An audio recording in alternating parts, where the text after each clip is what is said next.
اس میں سے ایک پیغام نیک بننے کا نسخہ کیا ہے اور انسان نیک کیسے بن سکتا ہے، بڑی کام کی بات ہے۔ اور اس کے سرکار غوث اعظم رضی اللہ تعالیٰ عنہ نے 4 طریقے بتائے۔ کسی نے ان سے پوچھا کہ لوگ ہمیں کہتے ہیں کہ یہ بہت نیک لوگ ہیں، بڑی نمازیں پڑھتے ہیں، روزے رکھتے ہیں، تلاوت کرتے ہیں، لمبے لمبے رکوع کرتے ہیں، سجدے کرتے ہیں، تو یہ کیسے پتہ چلے گا کہ فلاں شخص نیک ہے؟ تو سرکار غوث اعظم رضی اللہ تعالیٰ عنہ نے فرمایا کہ اس کے لیے کسی سے سرٹیفکیٹ لینے کی ضرورت نہیں ہے، ہر انسان اپنے نفس سے پوچھے۔ کیا کرے؟ پھر آپ نے فرمایا کہ ہر انسان اپنے نفس سے 4 سوال کرے۔ کیا کرے؟ 4 سوال اپنے آپ سے کرے اور پھر خود اس کا نتیجہ نکالے۔ اگر اس کا دل مطمئن ہوتا ہے تو سمجھ لو کہ وہ نیک ہے، اس کا عمل خالص اللہ اور اس کے رسول کے لیے۔ آپ فرماتے ہیں کہ سب سے پہلی بات کیا ہے؟ سرکار غوث اعظم رضی اللہ تعالیٰ عنہ فرماتے ہیں کہ جو بھی عمل کرو، چاہے اس کا تعلق عبادات سے ہو، معاملات سے ہو، معاشرت سے ہو، یا کسی بھی زندگی کے شعبے کے ساتھ ہو، جو بھی عمل ہو، آپ فرماتے ہیں کہ اس عمل کی مقبولیت کے لیے، اس عمل کو حاصل کرنے کے لیے سب سے پہلے بندہ اپنی نیت درست کرے۔ کیا کرے؟ نیت درست کرے، اس عمل کے لیے نیت درست کرے، اور پھر فرماتے پھر اپنے نفس سے پوچھے کہ اس کام کے بارے میں کیا میری نیت درست ہے یا کہ نہیں۔ کہتے ہیں کہ جب تمہارا نفس گواہی دے تو اس کا فائدہ کیا ہوگا؟ سرکار غوث اعظم فرماتے ہیں کہ کوئی بھی عمل شروع کرنے سے پہلے صحیح نیت کا ہونا عمل نیت کی درستگی کو پاتا ہے۔ عمل نیت کی درستگی کو، عمل جو ہے وہ نیت کی درستگی کو کیا ہوتا ہے؟ پاتا ہے۔ اور پھر فرماتے ہیں کہ جیسا کہ نبی اکرم صلی اللہ تعالیٰ علیہ وآلہ وسلم کی حدیث مبارک ہے، آقا علیہ السلام نے ارشاد فرمایا کہ انما الاعمال بالنیات، فرمایا کہ اعمال کا دار و مدار نیتوں پر ہوتا ہے۔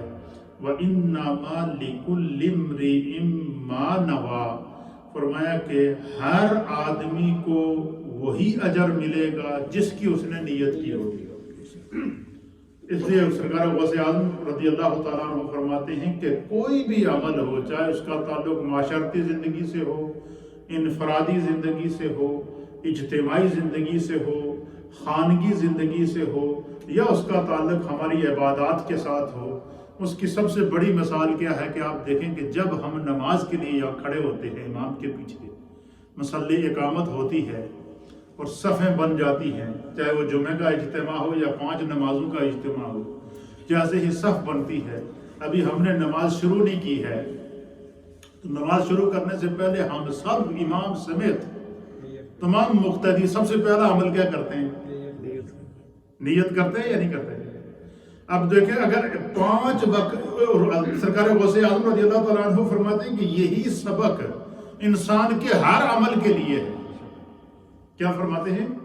کہ یہی سبق انسان کے ہر عمل کے لیے ہے کہ جو بھی عمل کرو، چاہے کسی کے ساتھ نیکی کرو، کسی کے ساتھ بھلائی کرو، انفرادی زندگی میں ہو، اجتماعی زندگی کے اندر ہو، معاشرتی زندگی کے اندر ہو، اس کا تعلق فرائض سے ہو، اس کا آپ کے اس عمل کا تعلق واجبات سے ہو، یا اس کا تعلق حقوق سے ہو، یا اس کا تعلق فرائض سے ہو، یا اس کا تعلق سنن سے ہو، یا اس کا تعلق مستحبات سے ہو، یا اس کا تعلق جو ہے روزمرہ کے معاشرتی معاملات کے ساتھ ہوں۔ آپ فرماتے ہیں کہ جس طرح ہم 5 وقت کی نماز کی نیت کرتے ہیں، اور پھر ہم اپنی نماز کی نیت کرنے کے بعد پھر بندہ جب وہ نیت کر چکا تو پھر اس کے بعد اللہ اکبر تکبیر تحریمہ کہتے ہوئے جب وہ نماز میں داخل ہو جاتا ہے، اب کوئی اسے بلائے گا تو اس کا جواب نہیں دے گا۔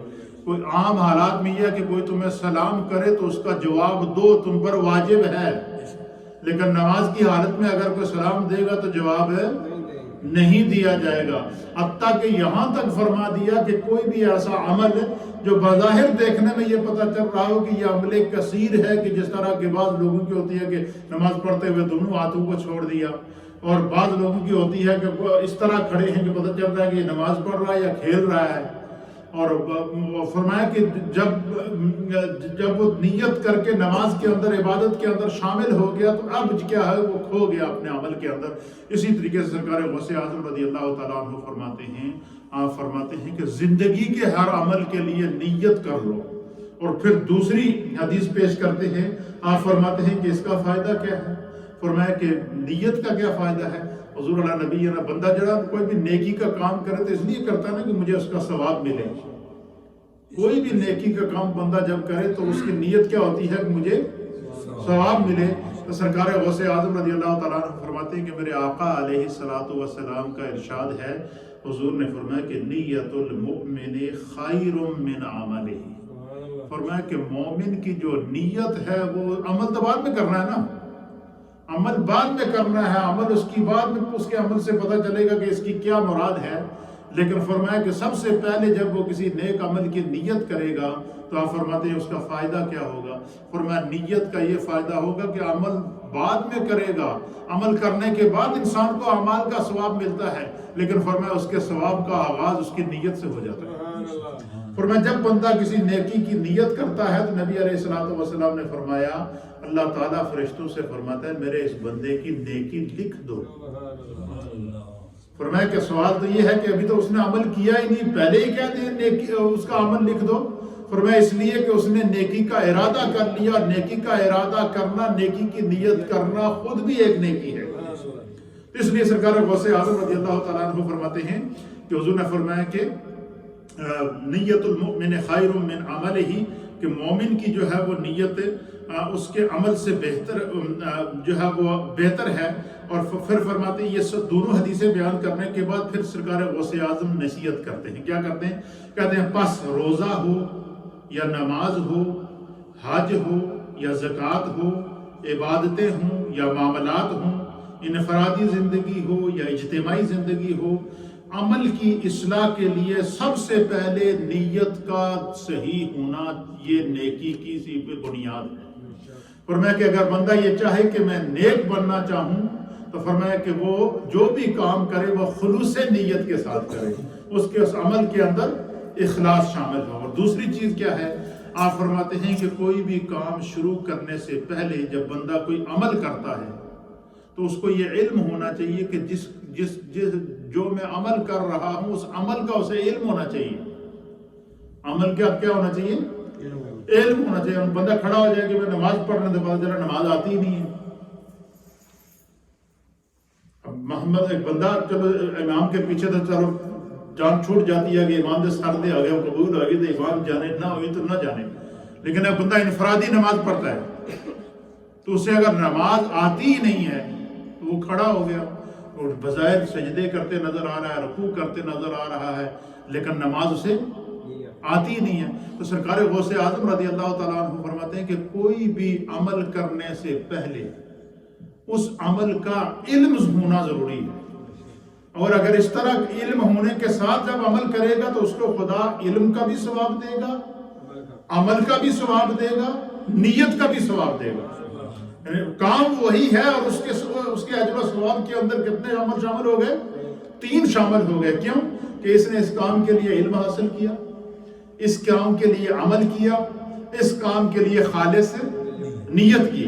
تو فرماتے ہیں کہ بغیر، پھر ساتھ میں بیان بھی کرتے ہیں کہ بغیر علم کے اگر کسی نے کوئی عمل کیا اور اس کو پتہ ہی نہیں ہے تو فرمایا کہ وہ بغیر عمل کے بغیر علم کے جو ہے جس نے جو عمل کیا، فرمایا اس کے بنانے میں بنسبت اس کام کو بنانے کی بنسبت اس میں بگاڑنے والی باتیں زیادہ پیدا ہو جائیں گی، عمل کے اندر بگاڑ پیدا ہو جائے گا۔ کیا پتا کوئی جو چیز فرض تھی تو وہ چھوڑ کے سنت میں لگ گیا، کوئی جو عمل فرض تھا اس نے چھوڑ دیا۔ اچھا، فرض چھوڑنے سے جو ہے وہ مثلا نماز کے اندر کچھ ارکان وہ ہیں جو فرض ہیں، کچھ وہ ہیں جو واجب ہیں، کچھ وہ ہیں جو سنت ہیں، کچھ وہ ہیں جو مستحبات میں سے ہیں۔ تو فرمایا کہ اگر اس نے فرض عمل چھوڑ دیا تو نماز ہی سرے سے باطل ہو گئی، لیکن وہ پڑھ رہا ہے. اچھا کیوں پڑھ رہا ہے؟ اس کو علم ہی نہیں ہے.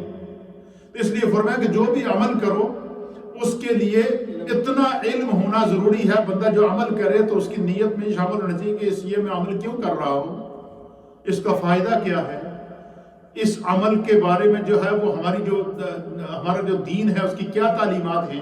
تو فرمایا کہ عمل کرنے سے کوئی بھی عمل، چاہے چھوٹا عمل کرو یا بڑا عمل کرو، فرمایا اس عمل کا بندہ مومن کو علم ہونا ضروری ہے.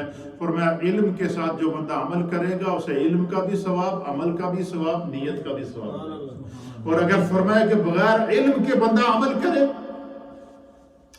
تو وہ اسی طریقے سے ہے کہ گویا کہ وہ جو ہے وہ فرمایا کہ اس کے عمل کے اندر پھر بجائے نیکی کے ملنے کے بگاڑ پیدا ہوگا. تو اس لیے فرمایا کہ چاہے کوئی بھی عمل، اچھا یہ نہیں کہ وہ صرف نماز کی بات ہے، جو بھی دنیا میں عمل بندہ کرے، نیکی کا کرتا ہے بندہ کسی کے ساتھ، تو اس کا علم ہونا چاہیے کہ میں کیوں نیکی کر رہا ہوں بھائی، اس نیکی کا فائدہ کیا ہے جو میں کر رہا ہوں. زکوٰۃ ادا کر رہا ہے بندہ تو اس کو کم از کم اتنا تو علم ہونا چاہیے نا کہ میں میرے پاس رقم کتنی ہے، کس طرح آئی ہے، میں اس کو کس طرح جوڑوں اور میں کس طرح اس کو نکالوں. تو پھر اس کو علم کی اور عمل کی دونوں کی کیا ملیں گی؟ برکتیں ملیں گی. تو فرمایا کہ اچھا یہ بھی فرما دیا کہ یہ ضروری نہیں کہ ہر بندہ عالم ہو، لیکن ہر بندہ عالم بھی ہے. ہر بندہ اتنا عالم ہے کہ جتنا اس کو علم موجود ہے، جتنا اس کو. میں آپ کو ایک بڑی مزیدار بات سناتا ہوں. اللہ تعالیٰ ہمارے استاد محترم یہ علامہ شیخ غلام ربانی افغانی صاحب کو آپ جانتے ہوں گے، مانچسٹر والے، فیضان اسلام والے. ان کے جو والد ماجد تھے شیخ الحدیث سے میرے استاد محترم تھے، بہت عظیم عالم تھے. شیخ الحدیث علامہ غلام دستگیر افغانی صاحب رحمۃ اللہ تعالیٰ علیہ، بہت بڑے پرانے علماء میں سے تھے. ابھی 2 سال پہلے ان کا، بلکہ 1 سال پہلے ان کا انتقال ہوا. تو وہ ہم مشکات شریف ان کے پاس پڑھی ہے، جلالین پڑھی ہے. تو پھر میں جب نعیمیہ سے، جامعہ نعیمیہ سے فارغ ہوا، تو فارغ ہونے کے بعد جو علماء جس سال مدرسے سے فارغ ہوتے تھے تو ان میں سے جو مدرسین ہوتے تھے ان کی ڈیوٹی لگ جاتی تھی تدریس کے اوپر. جو جس شعبے کا ماہر ہونا اس کو اس کے اوپر بزی کر دیا جاتا تھا. تو دستار کے وقت، دستار جب میری ہوئی تو میری دستار علامہ شاہ احمد نورانی صاحب رحمۃ اللہ تعالیٰ علیہ نے فرمائی اور میرے اساتذہ نے فرمائی. تو ہمارے جو استاد تھے مفتی اعظم پاکستان مفتی منیب الرحمان صاحب، تو آپ نے باقی تو اسٹوڈنٹس کو اجازت دے دی، کوئی اپنے گاؤں چلا گیا، کوئی اپنے شہر چلا گیا، کوئی وہیں کراچی کے اندر کام کرتا رہا کوئی. تو میرے لیے حکم یہ ارشاد فرمایا انہوں نے کہ آپ نے فراغت ہونے کے بعد آپ کو جانے کی اجازت نہیں ہے، آپ نے نعیمیہ میں ہی کام کرنا ہے. مجھے وہاں پر ایز اے ناظم انہوں نے تقرری فرمائی ہے. تو درود پاک پڑھے. جس بات کو میں یاد کر رہا تھا، جو مجھے جس بات یاد، ہاں، تو میں وہاں ناظم تھا. تو ہمارے استاد صاحب، یہ علامہ افغانی صاحب کے جو والد صاحب تھے، یہ سالانہ امتحان لینے کے لیے آئے. بچوں کا کیا کرنے کے لیے آئے؟ امتحان لینے کے لیے آئے. تو بیٹھے امتحان لے رہے تھے، بچی کلاس لگی ہوئی تھی سامنے. تو میں آیا استاد صاحب کے پاس، میں اس وقت ناظم تھا. تو میں آ کر ان کے لیے چائے وغیرہ پیش کی. تو میں ساتھ بیٹھ گیا. تو وہ ایگزام لے رہے تھے بچے کا. تو اس بچے نے اس سے کہا کہ عبارت پڑھو. تو اس نے عبارت پڑھی. تو اس سے انہوں نے سوال کیا کہ یہ جو تو نے عبارت پڑھی، اس میں یہ جو لفظ ماں ہے، یہ کون سا ماں ہے، کیا ہے؟ تو اس نے کہا کہ یہ ماں نافیہ ہے. ایک ناو کا ایک سوال انہوں نے کیا. اس نے کہا یہ ماں کیا ہے؟ بچے نے جواب دیا کہ ماں نافیہ ہے. تو وہاں پر ماں نافیہ نہیں تھا. کیا تھا؟ ماں نافیہ نہیں تھا. تو اس نے کہا جی یہاں ماں نافیہ ہے. تو وہ بچہ جب چلا گیا تو استاد صاحب نے اس کو پاس مارک دیے. کیا دیے؟ پاس مارک دیے. تو میں قریب بیٹھا ہوا تھا، میں تھوڑا سا مسکرایا. تو استاد صاحب نے مجھے دیکھا تو کہنے لگے جی کیوں مسکرا رہے ہو؟ میں نے کہا استاد جی اس نے جواب تو ٹھیک نہیں دیا، تو آپ نے اس کو پاس کر دیا. تو انہوں نے دیکھیں جی جو پرانے لوگ علماء ہوتے ہیں ان کی آپ سوچ دیکھیں. یہ بات مجھے آج تقریباً 25 سال پہلے کا واقعہ ہے، لیکن مجھے آج یہ غوث پاک رضی اللہ تعالیٰ عنہ کی نیت کے درس سے یاد ہے۔ تو استاد صاحب نے کہا کہ تمہیں پتہ ہے کہ میں نے اس کو کیوں پاس مارک دی؟ آپ نے فرمایا کہ میں یہ ایز اے ممتحن یہاں بیٹھا ہوں، امتحان لینے کے لیے بیٹھا ہوں۔ تو میں نے اس سے سوال کیا، اور ممتحن کا کام ہوتا ہے جج کرے، کیا کرے؟ میں نے اس سے سوال کیا کہ یہ ماں کون سا ہے؟ تو اس نے کہا نافیہ ہے، حالانکہ یہ نافیہ نہیں تھا۔ تو میں نے اس کو پاس مارک اس لیے دیے کہ اس کو اتنا علم تو ہے کہ ماں نافیہ بھی ہوتا ہے۔ آپ بات سمجھے؟ اور صاحب نے کہا میں نے اس کو پاس کیوں کیا ہے؟ اس لیے کیا ہے کہ باقی چھوڑے، اس نے جواب غلط دیا، بے شک دیا ہو، لیکن میں نے اس کو اس کی صلاحیت کے مطابق، اس کے علم کے مطابق، اس کی سوچ کے مطابق اس کو نمبر دیے ہیں۔ کیوں؟ کہ اس کو اتنا علم تو ہے کہ ماں نافیہ بھی ہوتا ہے۔ اب یقین کریں آج تک وہ بات میں نے پلے باندھی ہوئی ہے، اور سرکار غوث اعظم رضی اللہ تعالیٰ عنہ بھی یہی فرماتے ہیں کہ کوئی بھی عمل کرو، چاہے وہ چھوٹا عمل ہو یا بڑا عمل ہو، عمل کرنے والے کو اس عمل کا علم ہونا چاہیے کہ میں جو عمل کر رہا ہوں اس کا معنی، اس کا کیا مقصد ہے۔ فرمایا کہ جب علم کے ساتھ عمل ہوگا تو اس کو اللہ تعالیٰ 3 برکتیں عطا فرمائے گا، 3 طرح کا ثواب عطا فرمائے گا۔ اور پھر فرماتے ہیں کہ چاہے روزہ ہو، نماز ہو، حج ہو، زکوٰۃ ہو، ایسی عبادتیں ہوں اور دیگر جتنے بھی اعمال ہوں، ان کی درستگی کے لیے اس کا علم ہونا ضروری ہے، اور اس علم کے ساتھ اس کی بندہ جب نیت کرے گا تو فرمایا کہ خدا بندے قدوس اس کو جو ہے وہ اس کا اجر و ثواب عطا فرمائے گا۔ تیسری چیز آپ بیان فرماتے ہیں، آپ فرماتے ہیں کہ صبر، عمل کے ساتھ، علم کے ساتھ بندہ مومن کا جو صبر کا پیمانہ ہے نا وہ بھی صحیح ہونا چاہیے۔ ہم تو چھوٹی چھوٹی باتوں پہ تب جاتے ہیں ایک دوسرے کی جناب ایسی کی تیسی کر کے رکھ دیتے ہیں، لیکن آپ فرماتے ہیں یہ کوئی ضروری نہیں ہے کہ گفتگو میں ہی ایک دوسرے کے ساتھ جناب ایک دوسرے کے گلے پڑ جاؤ، بلکہ آپ فرماتے ہیں کوئی بھی عمل ہو، کوئی بھی عمل ہو، چاہے وہ چھوٹا عمل ہو، بڑا عمل ہو، نماز ہو، روزہ ہو، زکوٰۃ ہو، عبادتیں ہوں، افعال ہوں، اعمال ہوں، اقوال ہوں، آپ فرماتے ہیں ہر عمل کے لیے صبر ضروری ہے۔ کیا ہے؟ اس کی آگے وجہ بیان کرتے ہیں سرکار غوث اعظم رضی اللہ تعالیٰ عنہ۔ آپ فرماتے ہیں صبر یعنی دوران عمل صبر و تحمل اختیار کرے تاکہ عمل سکون اور اطمینان کے ساتھ ادا ہو سکے۔ کیا؟ سکون اور اطمینان کے ساتھ عمل ادا ہو سکے۔ اور فرماتے ہیں کہ اس کی پہچان کیسے ہوگی؟ فرماتے ہیں بندہ خود غور کرے کہ جب میں نماز جماعت کے ساتھ پڑھتا ہوں یا امام کے ساتھ پڑھتا ہوں یا لوگوں کے سامنے پڑھتا ہوں یا اجتماع کے اندر پڑھتا ہوں تو میرا عمل نماز کا کیسا ہوتا ہے؟ تو جب میں تنہائی میں عبادت کرتا ہوں تو کہیں اس کے اندر کوئی خلل تو نہیں ہے، کہیں میرا نفس یہ تو نہیں کہتا کہ جلدی جلدی فارغ ہو جائے، تیرا ڈرامہ ٹھنڈا ہو رہا، کبھی نفس یہ تقاضا تو نہیں کر رہا ہے کہ جلدی جلدی فارغ ہو جائے، باہر دوست انتظار کر رہے ہیں۔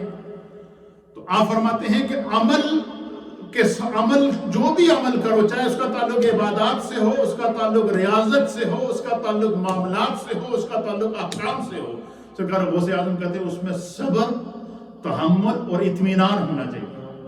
فرمایا یہ جب کرو گے تو فرمایا تمہیں عمل کا بھی ثواب ملے گا، علم کا بھی ثواب ملے گا، اور اس کے اندر جو عبادت کی روح ہے اس روح کا بھی ثواب ملے گا۔ اس لیے کہتے ہیں کہ نماز جب ادا کرو تو خشوع اور خضوع کے ساتھ ادا کرو۔ وہ خشوع اور خضوع کیا ہے؟ یہ صبر ہے، یہ اطمینان ہے، یہ سکون قلب ہے۔ سرکار غوث اعظم رضی اللہ تعالیٰ عنہ کہتے ہیں چوتھی چیز کیا ہے؟ فرمایا چوتھی چیز کیا ہے کہ عمل کے اندر اخلاص ہونا چاہیے۔ کیا ہونا چاہیے؟ اب دیکھیں بات وہ ایک ہی بیان کر رہے ہیں لیکن اس کو غوث پاک 4 اینگل سے بیان کر رہے ہیں، اس کی 4 جہتیں بیان کر دی۔ اور وجہ کیا ہے؟ اس میں ان کی نیت کیا ہے کہ بندہ کسی بھی طریقے سے ثواب سے محروم نہ ہو جائے، ثواب سے بندہ محروم نہ ہو جائے۔ آپ فرماتے ہیں کہ اخلاص، فرمایا کوئی عمل اس کے اخلاص کے بغیر قبول نہیں ہوتا۔ اگر تیرا عمل اخلاص کے ساتھ ہوگا تو اللہ تعالیٰ اسے قبول فرمائیں گے، اور لوگوں کے قلوب کو اللہ تمہاری طرف مائل کر دے گا، لوگ تمہیں عزت دیں گے، لوگوں کے نزدیک بھی تم محترم ہو جائے گا، معاشرے میں بھی تم محترم ہو جائے گا۔ اس لیے آپ نے دیکھا ہوگا نا کہ کوئی بھی بندہ جب کسی سے محبت کرتا ہے یا کسی کے ساتھ کوئی گپ شپ ہو تو آپ اگر کس سے پوچھیں یار اس بندے نے نال تھوڑی بڑی گپ شپ ہے، تو وہ وجہ کہتا ہے یار بندہ بڑا مخلص ہے۔ یہ ہم کہتے ہیں یا نہیں کہتے ہیں؟ یہ بندہ بڑا مخلص ہے، یعنی اندر اور باہر سے اس کے عمل کے اندر کیا ہے؟ اخلاص ہے۔ تو سرکار غوث اعظم کہتے ہیں کہ یہ چار چیزیں اگر بندے کے اندر آ جائیں تو بندہ اپنے نفس سے پوچھے، اس کا نفس اسے خود ملامت کرے گا۔ اور فرمایا کہ یہ چار چیزیں جب جس شخص کے اندر آ جائیں، عمل بھی ہو، علم بھی ہو، صبر بھی ہو اور اخلاص بھی ہو، سرکار غوث اعظم رضی اللہ تعالیٰ عنہ کہتے ہیں اس کو معاشرے میں تو عزت ملتی ہی ملتی ہے، پھر وہ خدا کا محبوب بن جاتا، اللہ اس کو لوگوں کے نزدیک عزت دار بنا دیتا، اسے پھر اپنی عزت کے لیے اشتہار لگانے کی ضرورت ہے نہیں پڑتی۔ آپ مجھے بتائیں نا، سرکار غوث اعظم رضی اللہ تعالیٰ عنہ 1000 سال پہلے کے بزرگوں اور اولیاء میں سے ہیں، لیکن آج ہر ایک کی نگاہیں جھکی ہوئی ہیں۔ وجہ کیا ہے؟ ان کے عمل میں اخلاص تھا، ان کے علم میں اخلاص تھا، ان کی عبادت میں اخلاص تھا، ان کی روحانیت میں اخلاص تھا، اس کو انہوں نے کائنات عالم تک جو ہے وہ پہنچایا۔ پھر آپ فرماتے ہیں کہ جب بندہ دل سے اللہ تعالیٰ کی طرف متوجہ ہوتا ہے، آخری بات بڑی پیاری بات ہے، فرماتے ہیں کہ جب بندہ دل سے اللہ تعالیٰ کی طرف متوجہ ہوتا ہے تو اللہ تعالیٰ اہل ایمان کے قلوب اس کی طرف متوجہ کر دیتا ہے۔ اس کا معنی کیا ہے؟ اس کا معنی ہے کہ جو بندہ عبادت کے اندر، دین کے اندر مخلص ہوگا، عمل کے اندر مخلص ہوگا، عبادت کے اندر مخلص ہوگا، معاملات کے اندر مخلص ہوگا اور اخلاص کے ساتھ ہر کام اپنی زندگی کا انجام دے گا، فرمایا اس کو جو اللہ کی طرف سے انعام ملتا ہے وہ کیا ملتا ہے کہ روئے زمین کے اوپر جتنے اولیاء اللہ ہیں، چاہے وہ ظاہری حیات میں ہیں یا زیر مزار ہیں، اللہ تعالیٰ تمام اولیاء اللہ کی روح کو اس کی طرف متوجہ کر دیتا ہے اور وہ اللہ تعالیٰ اس کو شیطان کے فریب سے، مکر سے محفوظ کر لیتا۔ فرمایا کہ اگر بے خیالی کے اندر یا باتقاضۂ بشریت یا کسی وجہ سے بندہ کسی گناہ کی وادی کی طرف چل پڑے تو فرمایا اس کے اخلاص اور اس کی نیت کی بنا پر اللہ تعالیٰ فرشتوں کو اس کی مدد کے لیے بھیج دیتا ہے اور وہ گناہ سے خدا اس کو بچا لیتا ہے۔ اسی لیے فرمایا کہ ان الصلاۃ تنہی عن الفحشاء والمنکر، نماز بندہ اپنے لیے پڑھتا ہے نا، نماز اپنے لیے پڑھتا ہے، قرب خدا کا ذریعہ ہے، لیکن نماز کا ظاہری بینیفٹ کیا ہے؟ فرمایا ان الصلاۃ تنہی عن الفحشاء والمنکر، نمازی بندہ بے حیائی تو بھی بچ جاتا ہے، گناہ تو بھی بچ جانا ہے، بری باتوں سے بھی بچ جاتا ہے۔ کیوں؟ اس کی زبان اور اس کے دل خدا کی حفاظت میں آ جاتا ہے، اللہ تعالیٰ کی حفاظت کے حصار کے اندر آ جاتے ہیں، خدا اس کی مدد کرتا ہے۔ پھر فرماتے ہیں کہ پھر اس کے اوپر حدیث پیش کرتے ہیں، سرکار غوث اعظم فرماتے ہیں کہ حضرت ابو ہریرہ رضی اللہ تعالیٰ عنہ بیان کرتے ہیں کہ حضور نبی اکرم صلی اللہ تعالیٰ علیہ وآلہ وسلم نے ارشاد فرمایا کہ جب اللہ تعالیٰ اپنے کسی بندے سے محبت کرتا ہے، اس کے اخلاص کی وجہ سے، اس کی عبادات کی وجہ سے، اس کے معاملات کی وجہ سے، اور وہ بندہ اپنے اخلاص کو اللہ کی بارگاہ میں جب ثابت کر دیتا ہے، اندر اور باہر سے وہ مخلص ہوتا ہے، تو فرمایا کہ پھر اسے اپنے اشتہار نہیں لگانے پڑتے۔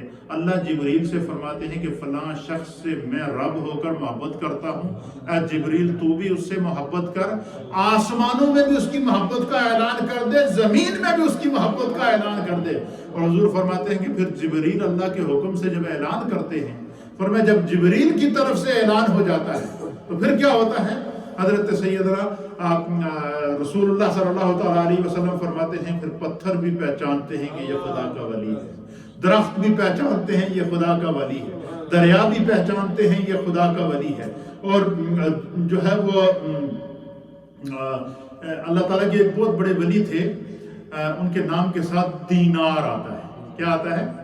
ان کو دینار اس لیے کہتے ہیں، ان کا نام میرے ذہن سے نکل گیا، نام دینار ہے، اور دینار ان کو اس لیے کہتے ہیں کہ بالکل وہ جنگلوں ویرانوں کے اندر دورہ کر رہے تھے اور لوگ ان کا مذاق اڑا رہے تھے، تو ایک دریا کے کنارے وہاں سے پار جانا چاہ رہے تھے، کشتی تھی، تو کشتی کھڑی تھی کنارے پہ، سواریاں چڑھا رہی تھی، تو اتنے میں وہ بزرگ بھی آ گئے۔ تو ان کا آئی تھنک حضرت ابراہیم دینار یا اس طرح کا نام تھا ان کا، میں انشاءاللہ میرے ذہن میں اللہ کرے یاد آ گیا، لیکن ان کے نام کے ساتھ کیا آتا ہے؟ دینار آتا ہے۔ تو وہ دینار کیوں کہتے ہیں ان کو؟ تو وہ جب کشتی کے اندر لوگ سوار ہو رہے تھے تو وہ بھی چلے گئے پھٹے ہوئے کپڑے پہنے ہوئے، مجذوب، دنیا سے بالکل کٹے ہوئے، عمل میں اخلاص، نظر میں اخلاص، سکون اللہ کے بھروسے کے اوپر۔ تو وہ جو ملاح تھا کشتی والا، اس نے کہا ملنگ بابے تیرے کو کچھ ہے؟ پار جانے واسطے ایک دینار کرایہ لگتا ہے۔ حضرت ابراہیم بن ادم، حضرت ابراہیم بن ادم، ہاں ابراہیم بن ادم، تو جی جی، تو حضرت ابراہیم بن ادم، تو انہوں نے کہا آپ کے پاس کوئی ہے؟ تو انہوں نے کہا جی میرے کول تو نہیں ہے۔ تو انہوں نے کہا پھر تو نہیں جا سکتا، ایک کشتی میں وہی بیٹھے گا جس کے پاس کیا ہو؟ ایک دینار ہو کرائے کے لیے۔ تو بس وہ انہوں نے کہا اچھا یہ گل ہے، ایک بار جان واسطے آپ نے اعلان کیا کہ وہ اے مچھلیوں، دریا کی مچھلیوں، میں نے دینار چاہیے ہے، بس اتنی بات کہنی تھی۔ تو لاکھوں کی تعداد میں مچھلیاں دریا سے اوپر آئیں، ہر مچھلی کے منہ میں ایک دینار تھا، ہر مچھلی کے منہ میں کیا تھا؟ ایک دینار تھا۔ انہوں نے ایک مچھلی کا کیا کیا؟ پکڑ لیا دینار اور اٹھا کر ملاح کو دیا، کشتی میں بیٹھ گئے۔ اب وہ سارے وہ ظاہر ہو گئی کہ اللہ تعالیٰ نے وہ سارے شرمندہ بھی ہوئے۔ تو اس کا معنی کیا ہے؟ سرکار غوث اعظم رضی اللہ تعالیٰ عنہ نبی پاک کی اس حدیث کو پیش کرتے ہیں کہ اس کا معنی یہ ہے کہ جب بندہ مخلص ہو جائے، اپنے عمل کے اندر اخلاص لے آئے، کردار میں اخلاص لے آئے، افکار میں اخلاص لے آئے، تو پھر کیا ہوتا ہے؟ پھر خدا کی خدائی اس کی ہو جاتی ہے۔ سمندر بھی پہچانتے ہیں خدا کا ولی، دریا بھی پہچانتے ہیں خدا کا ولی، پتھر بھی پہچانتے ہیں خدا کا ولی، جن بھی پہچانتے ہیں خدا کا ولی، انسان بھی پہچانتے ہیں خدا کا ولی۔ اور اس کی سب سے بڑی دلیل کیا ہے؟ ہم نے نہ غوث اعظم کا زمانہ پایا ہے، نہ ان کو دیکھا ہے، نہ ہمارے علاقے سے ان کا تعلق ہے، لیکن ہر بچہ جانتا ہے۔ وجہ کیا ہے؟ خدا نے ان کے اخلاص کو، حتیٰ کہ یہاں تک ان کا شیطان نے امتحان لیا کہ ایک دفعہ ان کے اوپر ایک دھواں سا بنا کے اس کے بیچ سے جناب ایک بزرگ کی کیفیت میں سامنے آ کر دھویں سے آواز دی کہ اے عبد القادر میں تیرا رب بول رہا ہوں، تو خدا نے تیرے سجدے قبول کر دیتے، تو نے خدا نو راضی کر دیا، ہن تانوں عبادت کرن دی ضرورت نہیں۔ سرکار غوث اعظم کہتے ہیں کہ فوراً میں نے اپنے نفس کی طرف توجہ دی۔ آپ کہتے ہیں میرے نفس نے مجھے بتایا یہ حکم تے اللہ تعالیٰ دے نبیوں نے نہیں ہویا، تو عبد القادر تیری کی حیثیت ہے؟ آپ نے فرمایا کہ دور ہو جب مردود، تو مجھے رائے حق سے ہٹانا چاہتا ہے۔ کہتے ہیں وہ بھاگا، جب بے نقاب ہو گیا تو بھاگا، بھاگتے ہوئے پھر پیچھے مڑ کر کہا کہ عبد القادر تجھے تیرے علم نے بچا لیا۔ آپ نے فرمایا مردود پھر دھوکہ دے رہا ہے، مجھے میرے علم نے نہیں، میرے رب نے مجھے بتایا۔ تو یہ ہوتا ہے وہ اخلاص۔ فرماتے ہیں کہ عمل کے اندر اخلاص لاؤ، عمل کے اندر، کردار کے اندر اخلاص لاؤ، افکار کے اندر اخلاص لاؤ۔ سرکار غوث اعظم کہتے ہیں زمانہ تمہاری قدر کرے گا، دنیا میں بھی عزت ملے گی، آخرت میں بھی عزت ملے گی، مرنے کے بعد بھی انسان کیا ہوگا؟ زندہ رہے گا۔ آخری بات آپ فرماتے ہیں کہ ایک آدمی نے آ کر سرکار غوث اعظم رضی اللہ تعالیٰ عنہ سے فرمایا کہ لوگ مینوں کہنے ہیں کہ تو بڑا نیک ہے۔ کیا ہے؟ جڑے چڑھانے والے لوگ ہوندے ہیں نا، بندے نو جناب ہوا بھر کے نہ پیچھے ہٹ جاندے، پھر بندہ کیا ہو جاتا ہے؟ وہ اس کے عمل کے اندر دکھاوا آ جاتا ہے۔ کہتے ہیں کہ مجھے ایک بندے نے آ کر کہا کہ لوگ مجھے نیک اور صالح کہتے ہیں، مجھے کیسے پتا چلے گا کہ میں نیک ہوں یا صالح ہوں؟ تو میں ان کی باتوں کو کیا کروں؟ تو آپ نے فرمایا کہ اپنے باطن کو صلحاء کے پاس پیش کر۔ کیا کر؟ اس کا معنی کیا ہے؟ فرمایا اولیاء اللہ کی محفل بھی چلا جا، کیا کر؟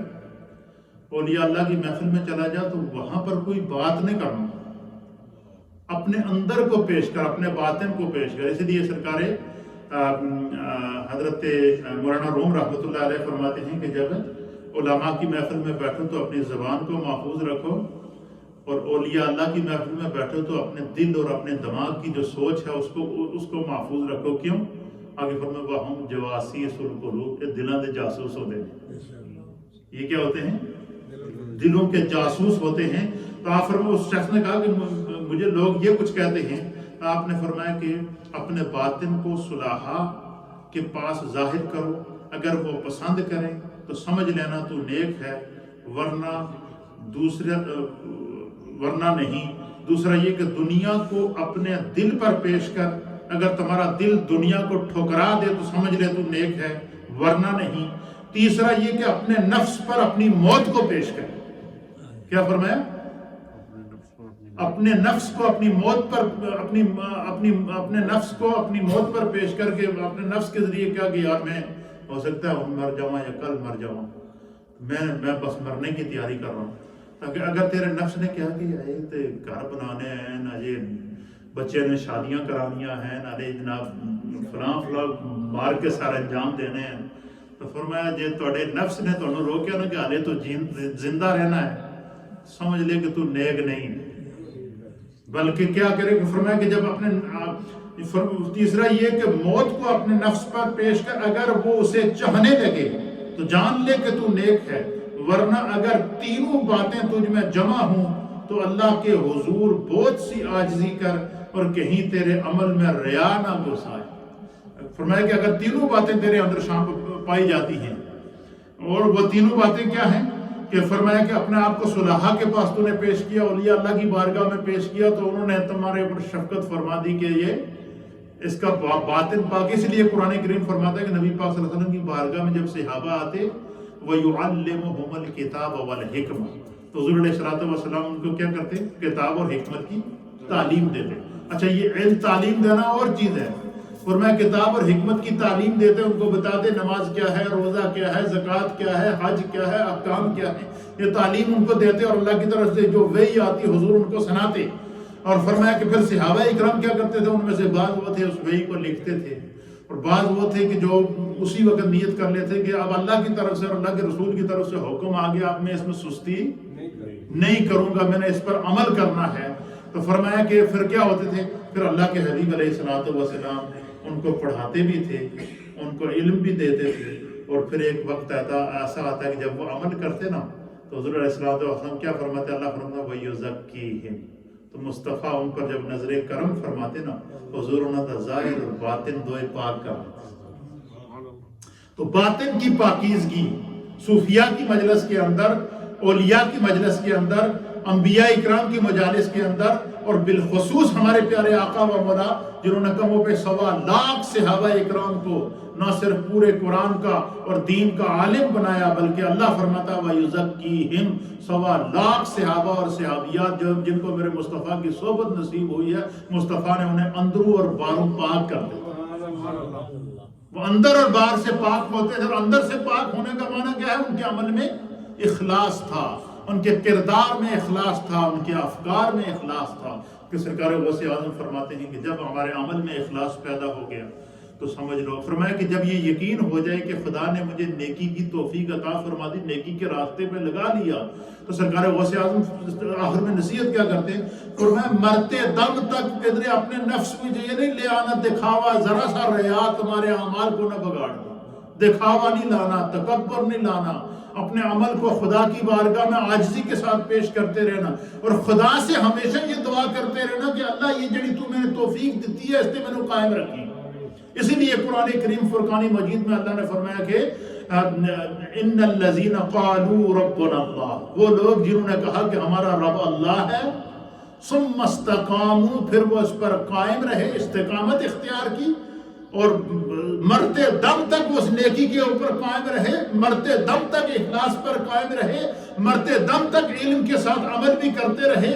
تو پھر کیا ہوا؟ فرمایا تنزل علیہم الملائکہ، دنیا میں بھی خدا ان پر فرشتے نازل کرتا ہے، قبر میں بھی ان کے لیے فرشتے ہوتے ہیں، حشر میں بھی فرشتوں کے جرمٹ میں رہتا ہے. اللہ تعالی ہمیں عمل سے اخلاص کی توفیق عطا فرمائے. سرکار غوث اعظم کے درس سے آج ہم نے کیا سیکھا ہے؟ کہ ہم نے عمل میں اخلاص پیدا کرنا ہے. ہم کوئی بھی عمل کریں اس عمل کا ہمیں علم ہونا چاہیے، اور ہمیں جو ہے وہ اپنے عمل کے اندر کیا کرنا چاہیے؟ اخلاص کو پیدا کرنا چاہیے. اور فرمایا کہ ہمیں کوئی بھی عمل کرنے سے پہلے اس کی نیت اچھی رکھنی چاہیے. کیا کرنی چاہیے؟ نیت اچھی رکھنی چاہیے. تو آج کا جو ہمارا سبق ہے جو سرکار غوث اعظم نے دیا وہ کیا ہے کہ عمل کے صحیح ہونے کے لیے نیت کا درست ہونا ضروری ہے، اور نیت کے ساتھ ساتھ جو ہم عمل کریں اس عمل کے لیے علم کا ہونا ضروری ہے.